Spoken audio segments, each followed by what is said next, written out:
Now, groups are not easy to work with.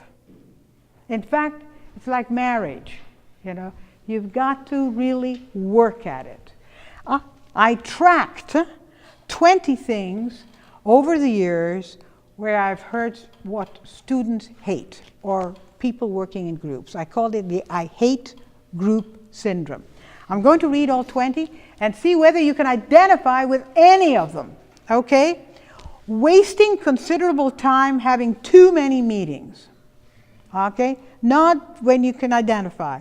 Striving for consensus over obvious issues, all right?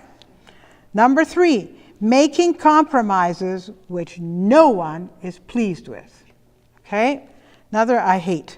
Listening to discussions that become a series of monologues. 5, dealing with conflict by making it very personal. You hurt me. You did not take my idea. I feel bad about it. Experiencing cynical attitudes that disrupt team relationship. It'll never work. Yeah. Showing little sensitivity for the need for balanced interaction. You know, sometimes you're in a group in which one person sucks the oxygen out of the room, and you are just casually looking to see if the time is up. Number 8, watching undermotivated members squeeze by without contributing their share. I've seen that. It's so painful. But if you open yourselves up to feedback and let the person know rather than talk about the person. Number 9, digressing from the issues at hand. Number 10, setting unrealistic goals. You've got 2 hours and you're setting goals for 10 weeks. Number 11, working alone and accomplishing more than in a team in a much shorter time. It's frustrating. You say, you know, I'll take it and do it by myself. It's much easier. Number 12, sweeping conflict under the rug. You know, the elephant's in the room. Everybody knows it's in the room. Everybody knows something has happened, but nobody's talking about it. Number 13, focusing on the person, not on the problem. Number 14, gosh, I've experienced that. Coming back to dead issues again and again. Number 15, ostracizing a member to induce conformity. And we see that when we worked with the people with the submarines. You know, they have what they call the pinging.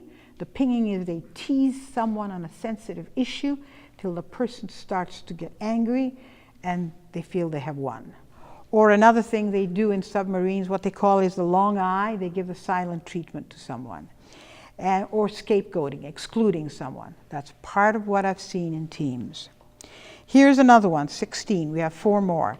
Suppressing and avoiding disagreements. You know, conflict is healthy. Believe me. It's when it gets destructive that it's not healthy.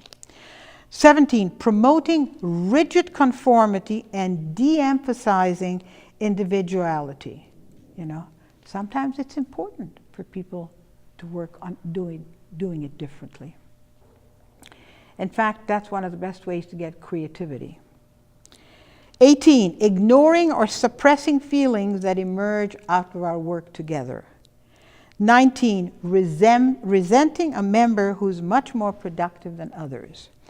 And number 20, help me understand why so many people hate groups. Ending a group experience, a team experience, in dissatisfaction or control stage. So let me give you 6 tips here for maximizing teamwork. 6, develop a discipline of noticing. You got to notice things. Without noticing, I don't know how you can move forward in your profession. Number 2, pay attention to process. Content generates process. Process generates content.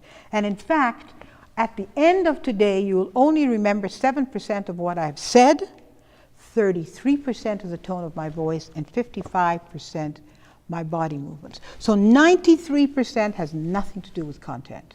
So watch for the process. These are astonishing figures. Establish maintenance norms, ways of being together and nourishing each other. Number 4, you'll find this strange. Allow for conflict to surface. Having artificial harmony doesn't work.